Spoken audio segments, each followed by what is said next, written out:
There's been a lot of talk about Antifa in the news, and I don't want to just talk baselessly about something I don't understand. So we decided to reach out and find someone affiliated with this organization that is very much an actual organization. So joining us now on the program is media coordinator for Antifa.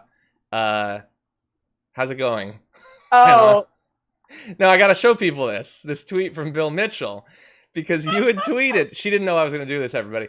So I did it. Emma had tweeted designating the anti-fascists as terrorists is a pretty clear-cut way to designate yourself as a fascist, which is only the most obvious thing in the world. To which Bill Mitchell, longtime bootlicker of Trump, says, "So are you one of the media coordinating with them? Maybe they have a spot in Gitmo for you as well. Hashtag Antifa domestic terrorists." Yeah, you know what? You know what, Bill Mitchell? I might use a deadly weapon against you, aka a guitar, just like the protesters at that other. I'm going to sing to you and cause a prison riot. I don't know what I'm talking about. No, she's mad. That's how they are over at Antifa. And by the way, a lot of confidence in the strength of the branding around that when you have to do hashtag Antifa domestic terrorists. Right. If you have to put the domestic terrorists, then I don't think you've really sold it yet. But anyway, look, so I'm sort of joking, but let's be clear about what that is. This guy who just is totally Trump, whatever Trump wants, whatever Trump says. They say Antifa's not actually against fascism, and fascism isn't a real thing, but if it is, it's left-wing. I certainly wouldn't support it. Wait, you disagree with me? Maybe you should be in Gitmo, Emma Vigeland. Have you considered that? Maybe there's a place for you. Think about that. How quick they go to independent journalists should be in Gitmo. I know.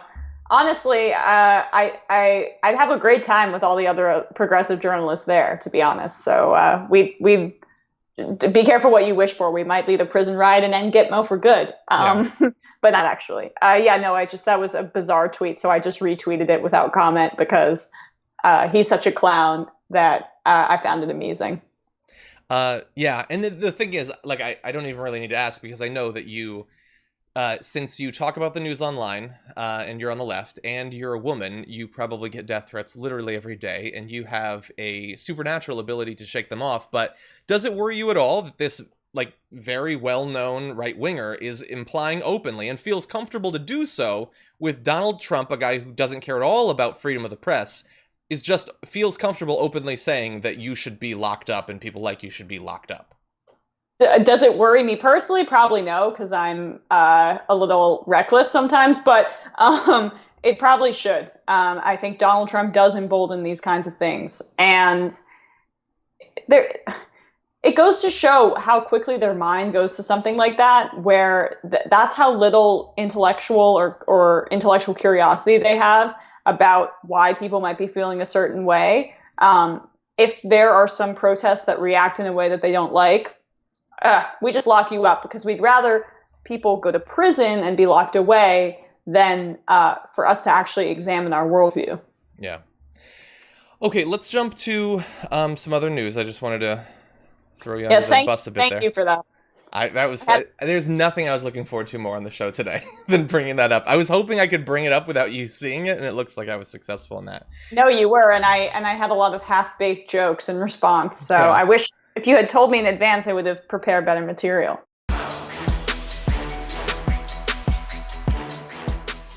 Check out the Damage Report podcast each day, wherever you get your podcasts, whether Pocket Casts or Stitcher or iTunes. You can join me as I give you the news and stories you want, with a range of co-hosts and interview guests jumping in on the fun each day. Again, that's the Damage Report, wherever you get your podcasts. And if you get them at iTunes, don't forget to rate and review. Sometimes I'll read them live on the show.